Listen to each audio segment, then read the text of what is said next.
Welcome to Wine Soundtrack USA. Listen to the passion with which producers narrate their winery and their world in 30 answers. Discover their stories, personalities, and passions. Hello, friends and listeners of Wine Soundtrack. This is Allison Levine, and today I'm with Norm Yost of Flying Goat Cellars from Lompoc, California in the Santa Rita Hills. Welcome, Norm, and tell us about Flying Goat Cellars. Well, Flying Goat Cellars, we're a small winery. We've been around 20 years. Our main focus is sparkling wine and Pinot Noir from vineyards in Santa Barbara County. And it's been a wonderful experience to be in the area. We started out with about 250 cases of Pinot Noir back in 2000. And I actually had a couple pygmy goats that were lawnmowers and pets.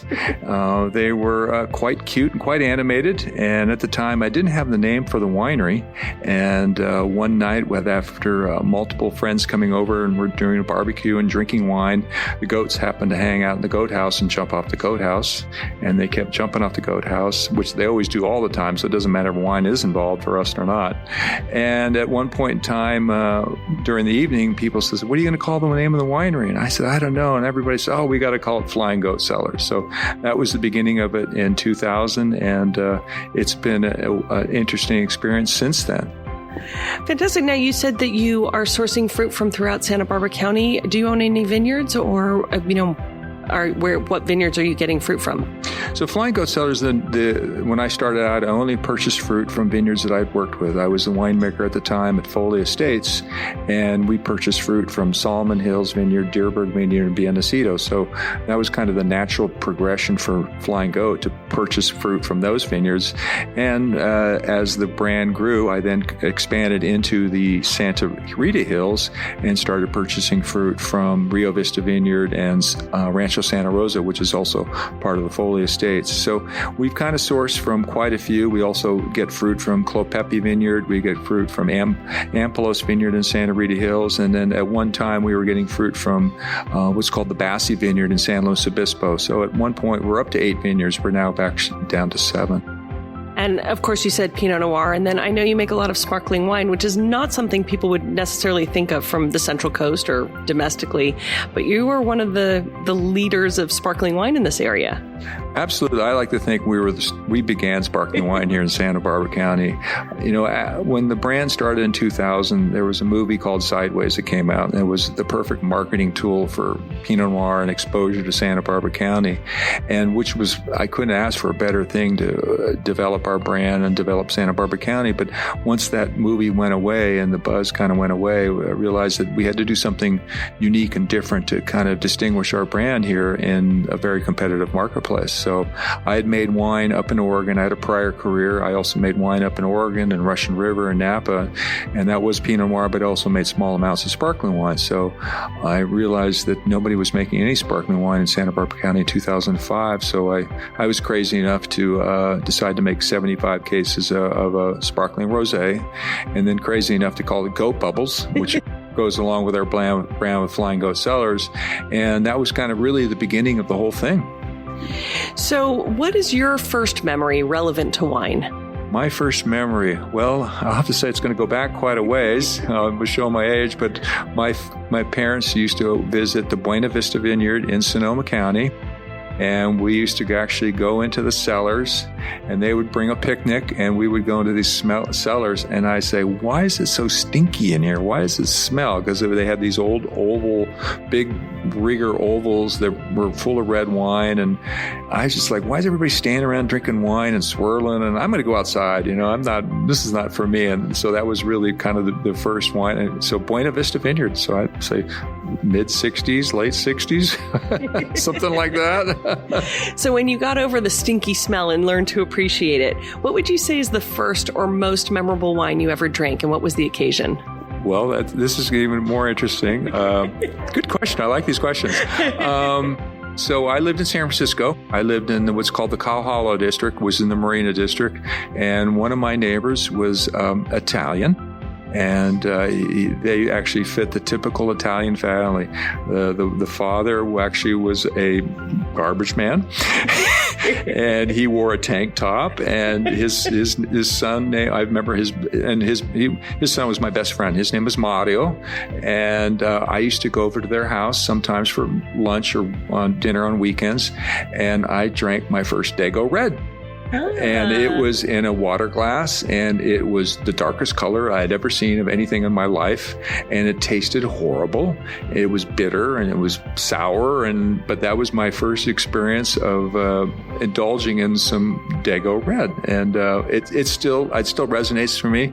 I mean, part of it is actually going down into the cellar. This was an apartment building in San Francisco, and they had a little winery in this cellar, and it once again, it smelled really funny, and they had old tanks, and they had barrels of wine and things crawling all over and growing and mold, and this is where they made their wine down there, and that was really it's still, I can still smell it. I can still taste it, So yeah, quite an experience. So do you have a wine that wasn't distasteful that also resonates as like one of the greatest wines you ever opened or had the experience of tasting? Or is that really the wine that kind of dominates everything?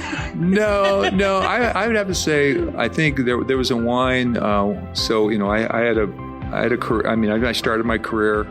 I went to school at Davis. I was a football player at Davis, and one of my roommates was a winemaker, and I one day sat down with him and his winemaking friends and blind tasted Chardonnay, and I put my Michelob beer down and realized that this is quite a fascinating industry. And fast forward 2 years, I got out of college and I was doing construction work, which I didn't plan on doing when I was in college, but I had a science degree, but I wasn't able to apply it where I wanted. When my roommate was working in Napa Valley, and so he said, why don't you get a job in Napa Valley? And lo and behold, I got a construction job in Napa Valley.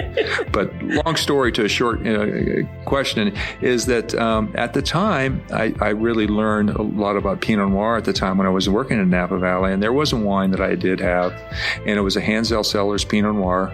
And this is one of the first California Pinot Noirs I had. And it was, I believe, from the 70s. And it's still a memorable wine for me. I was still learning about Cabernet and Merlot and Zinfandel and Chardonnay and Sauvignon Blanc and all these varieties that we worked with. But I tasted this wine, and it was like, wow, this is pretty cool. This is what you can do with Pinot Noir. I hadn't had any Burgundy at the time. It was still, and to me, that was kind of a benchmark wine of like, this is pretty special. And it's still, I don't know what vintage it was, like I said, 72, 74, but it really stands out as one of those wines that's quite memorable. A benchmark. Yeah, a benchmark. Absolutely. Yeah. Have you had the pleasure or privilege to travel around to other wine regions? Yes, I have. And I think that's part of what I like about being in the wine business. I worked in Napa, California. I worked in the Russian River. I've actually worked in Australia, in Western Australia, Margaret River.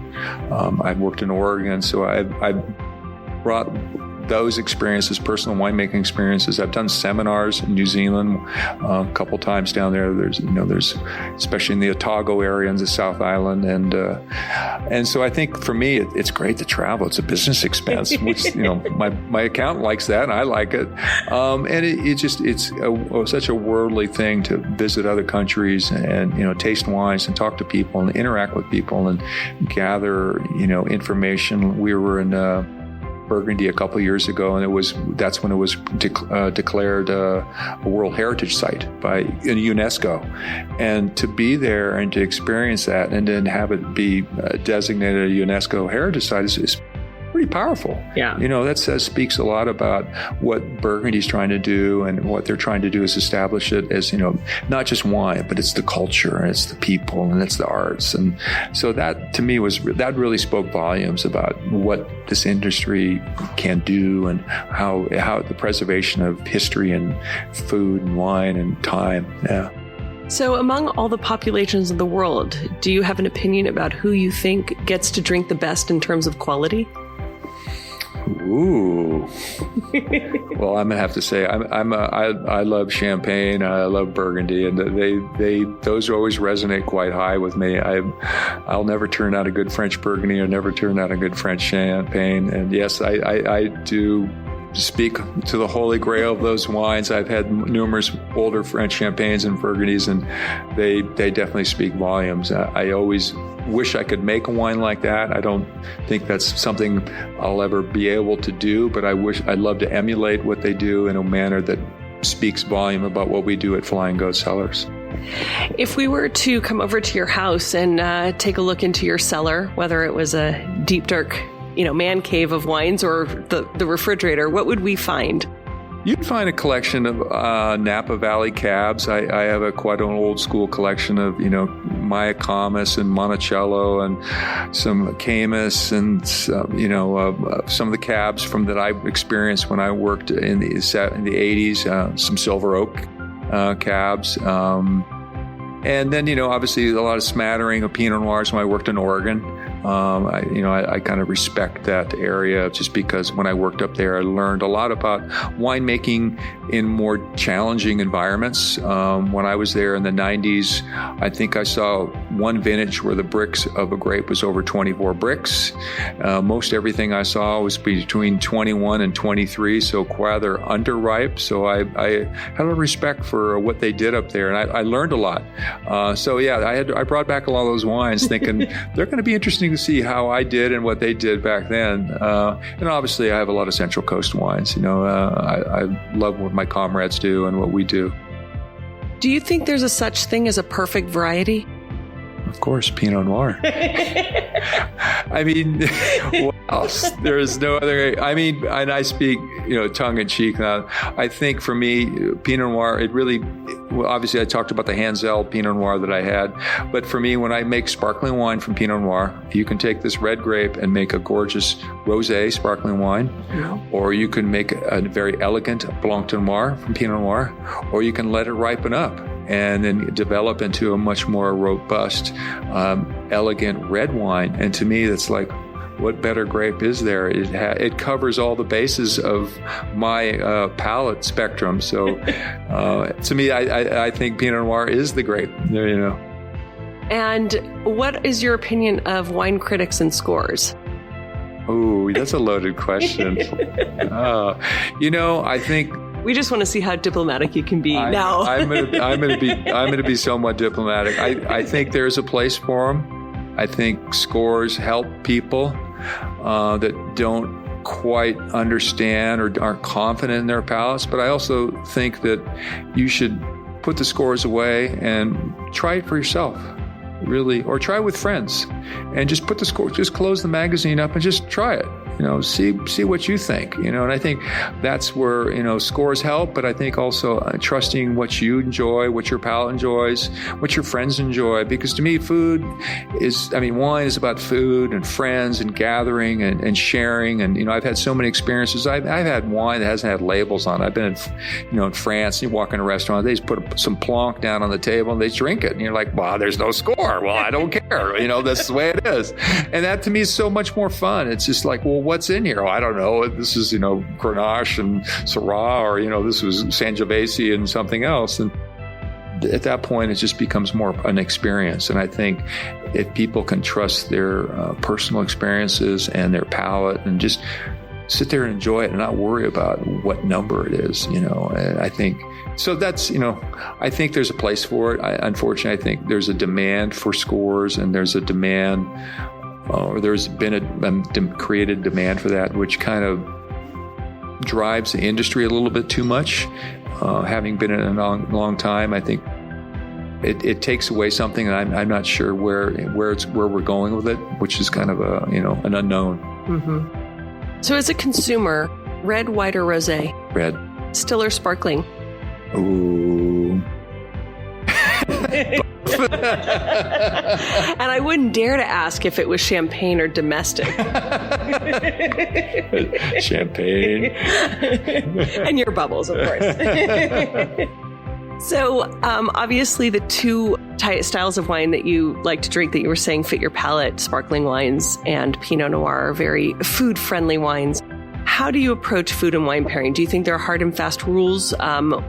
White wine, fish, red wine, meat, or how do you approach it when you're opening up a bottle of wine or cooking dinner?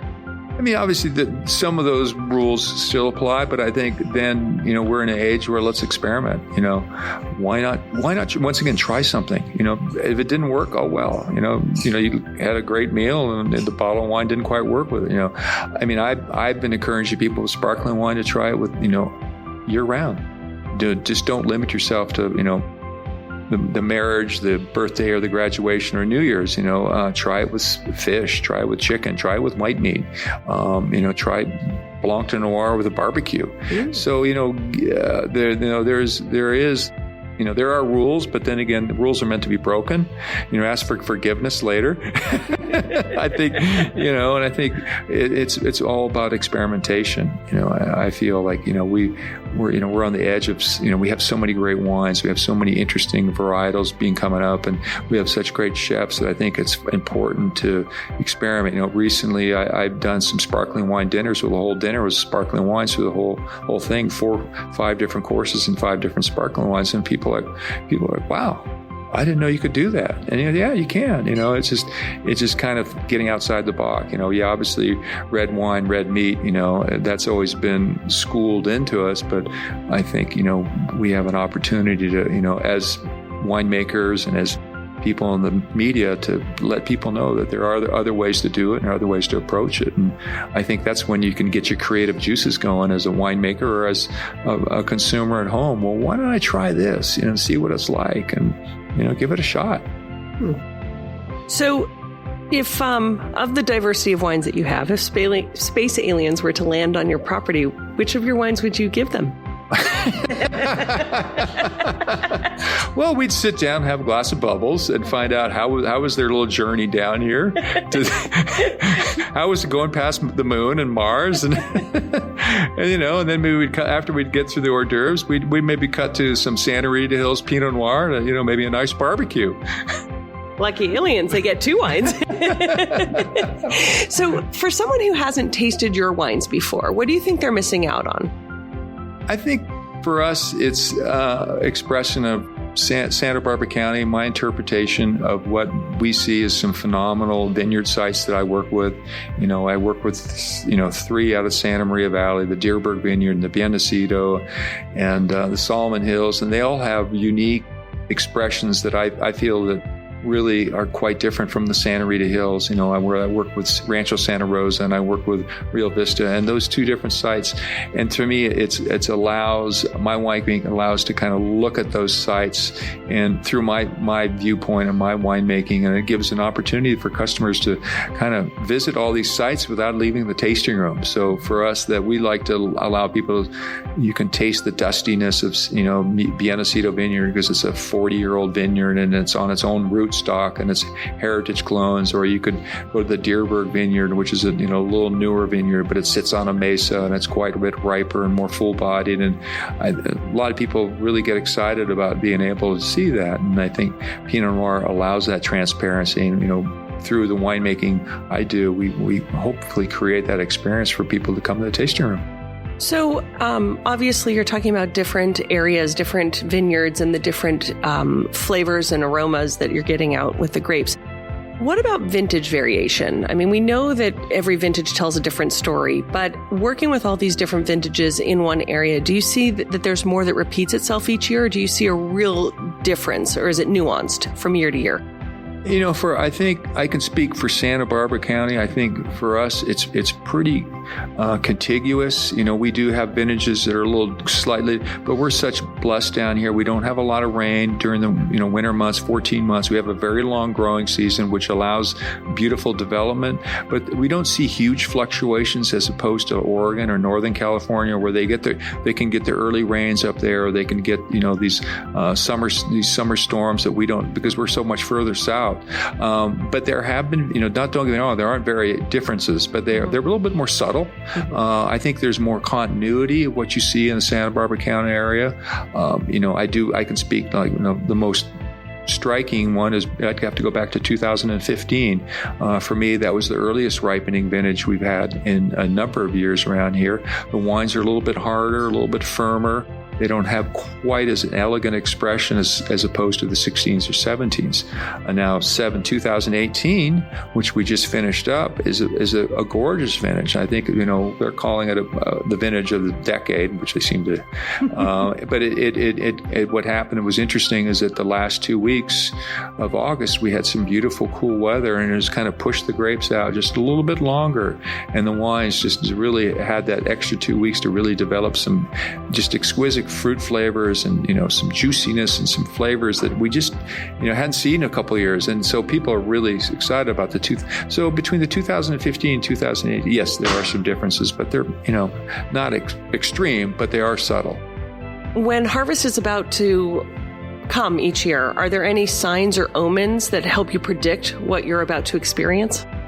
Let's see. We load up on beer. No. Well, that would be more. Do you have any traditions that you do for harvest? You get.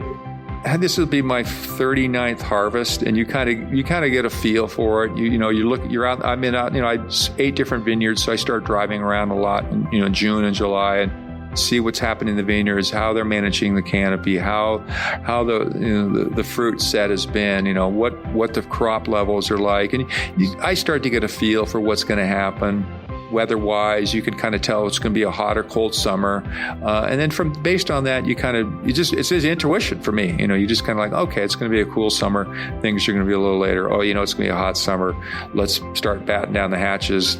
No more vacation come August. We got to start ordering supplies, and think about harvest coming earlier. And so, those are some of the things that we look at. Unfortunately, I missed the vacation part during the summer.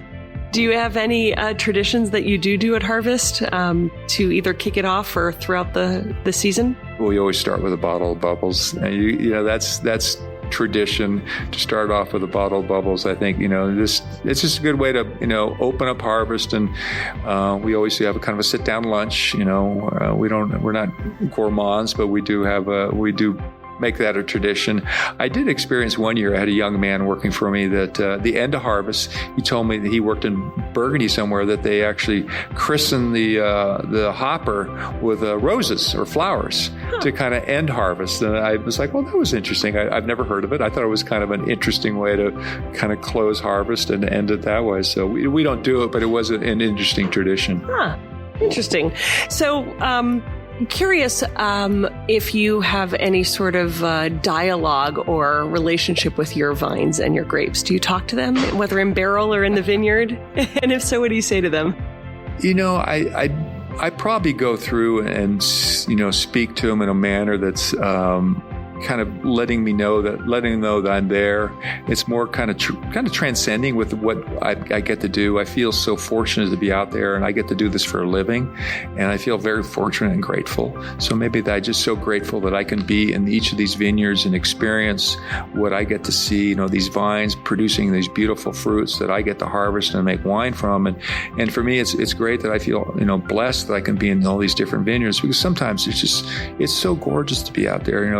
The vines are all green and the sky is blue, and it's usually late summer and things are blooming, and they got my dog next to me and he's running around like a wild banshee because he thinks there's no leash laws in a vineyard, so he can go up and down rows at 90 miles an hour. So see him running around, you're just like, it doesn't get any better than this. It beats being in a cubicle all day. Yeah. So I feel really blessed to just be out there and appreciate it. And when you're not in the vineyard and making wine, what do you do in your free time, if you have any? My wife and we like to play a lot. We like to travel. We try to travel. In fact, in about a week and a half, I'm going to go to Aspen Snowmass for 5 days and go skiing. So I love to ski when I can. I mountain bike ride. I mountain bike with a group of people in my area. We're called the Village Dirtbags, and it's a group of about 20 or 30 people guys that mountain bike ride, and they drink a lot of beer. They're a biking team with a drinking problem or something. Drinking team with a biking problem is what their motto is. So that keeps me honest as far as, between travel and being immersed in the industry, it keeps you pretty busy. So when we first started, you had mentioned that little movie Sideways that came out around the time that you started your winery here. Do you have a favorite film about wine? Is that your favorite film, or is there another one? I can't think of any other films that I've really seen that related to wine. I don't know if it's my favorite film. I enjoy the episodes of it, and I enjoy the opportunity to watch. I haven't watched it in a while, but I think it suits well for what we do here. For a really romantic evening, what sort of wines would you be pulling out? Well, my wife loves a good sparkling wine. She'll never say no to that, and I think she's always that always brings a twinkle to her eye. So I think that's always a good place to start for me. What would you say is the best piece of advice you ever received? As far as anything, go big or go home. If you could give a piece of advice to our listeners today, what would you like to share with them? What would you advise them? Probably related to wine. I think for me, this has been such follow your dreams. I think I've been in the business a long time, and I tried something, and I didn't know that I was going to start a winery. I started a small business, and it became a full-time business, and it was the most scariest thing I've ever done. It's still scary. But, 20 years later, we're still here. Mm-hmm. We're having a lot of fun. And, I think it's like, why not? Give it a try. Worst you can do is fail. And so for me, it's been a great, and to make wine and make a living at it is, not everybody gets to do it. And so I feel so grateful and so fortunate about that. And I guess, follow your dreams. So I understand what an accomplishment it is to have your winery and to celebrate 20 years. Would you say that is, or is there something else that is your proudest achievement to date in your work? I mean, it's one of many that I would say is, when I was younger and I didn't have a wine business. I worked in the wine business, but I didn't have a business. I did some interesting things. In my youth, I did a mountaineering route called the Haute Route, which was a mountaineering climb from Chamonix, France to Zermatt, with some college buddies of mine. It was 8 days of ski mountaineering. And then when I came back and realized what we did, it was like, oh, we couldn't be in National Geographic, Wow. And that was a pretty powerful thing, to be in the mountains and the Alps was quite an experience. So I think that was one of the many things that I've done in my years of, in my lifetime. Yeah. So complete the sentence for me.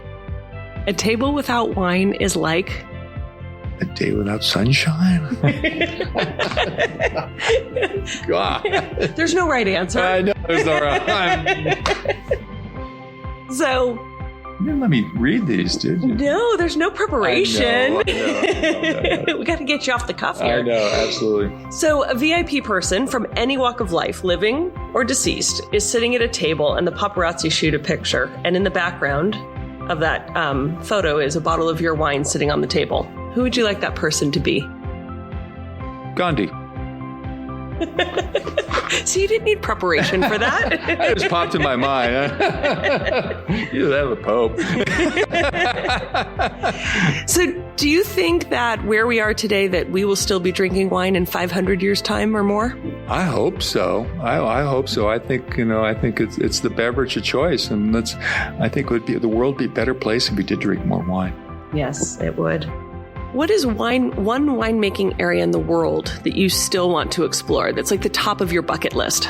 I would say I have not been to Alsace. I'm very intrigued by that area. I would say that would be one area. And then, I'd say Alsace would be an area that I haven't been. I've always been intrigued by that. So if you were being sent off to a desert island or deserted island, your choice on what the weather is, but you had to take 3 wines with you, what would they be? Well, I'll have to take a bottle of DRC, something rather old. I'll have to take an older bottle of Krug, and then I got to throw a bottle of Flying Goat Pinot in just to do a little advertising when I'm on the island. I might run in a distributor. You never know. Well, that sounds pretty good.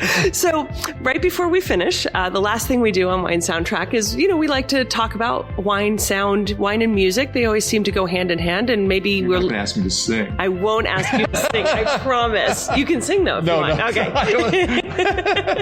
No, it's just that a lot of times, music plays such a role. We have it playing on in the background. It puts us in a mood. Wine puts us in a mood. And sometimes a wine will make us think of a style of music or vice versa. And I'm just wondering if I name a couple of the wines that you've spoken about over our talk, just what kind of music? It can be a genre.